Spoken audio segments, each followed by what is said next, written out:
வணக்கம். இப்போ பார்த்தீங்கன்னா, நம்ம லைஃப்பில் நிறைய ப்ராப்ளம்ஸ் இருக்கும். நம்ப ஒரு ரிலேஷன்ஷிப்பில இருப்போம். அதில் நிறைய ப்ராப்ளம் வரும். அதில் நம்ம வீட்டுக்குள்ளேயே நம்ம அப்பா, அம்மாக்குள்ள பிரச்சனை வரும். இப்போ மேரேஜ் பண்ணியிருந்தோம்னா நம்ம ஒய்ஃப் அண்டு ஹஸ்பண்டுக்குள்ள பிரச்சனை வரும். பிரிவினை ஏற்பட்டுருக்கும். குழந்தை குட்டி இருந்தால் அப்போ அவங்களுக்கு ஏதாச்சும் ப்ராப்ளம் வரும். இல்லை நம்ம ஹெல்த் ப்ராப்ளம் நிறைய வரும். காய்ச்சல் வந்துட்டே இருக்குது. இல்லை கை, கால் வலிக்குதுங்க.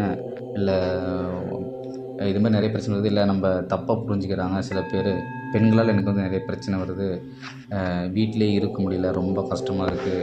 இல்லை எதுவுமே வந்து அடுத்த கட்டத்துக்கு என்னென்னு போக தெரியல. இல்லை அடுத்து என்ன வந்து பண்ணுறதுன்னு தெரியல.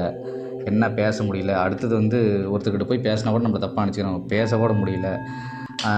வேலை ஒரு வேலை கிடைக்குமா, அரசு வேலை கிடைக்குமா கிடைக்காதான்னு தெரியல. அடுத்தது என்ன பண்ணுறதோ ஏது பண்ணுறதோன்னு ஒரு வழி தெரியல. அப்படின்னா ஜாதகத்தை வந்து பார்த்தா தான் அதில் என்ன திசை நடக்குது, என்ன புத்தி நடக்குது, நமக்கு யார் லைஃப்பில் செட் ஆவாங்க, இது மாதிரி இருந்தால் தான் உங்களுக்கு வேலை எப்போ கிடைக்கும், உங்களுக்கு அரசு வேலை எப்போ கிடைக்கும், உங்களுக்கு திருமணம் எப்போ ஆகும், இல்லை லவ் பண்ணுற புண்ணிய கல்யாணம் பண்ணாமல் இல்லை அவங்க நமக்கு செட் ஆகுமா ஆகாதா, அடுத்து நம்ம எந்த துறைக்கு போனால் நம்ம ஜெயிக்கலாம், இது மாதிரி டவுட்டுகள்லாம் இருந்தால் வந்து தயவுசெய்து என்னை வந்து காண்டாக்ட் பண்ணவும்.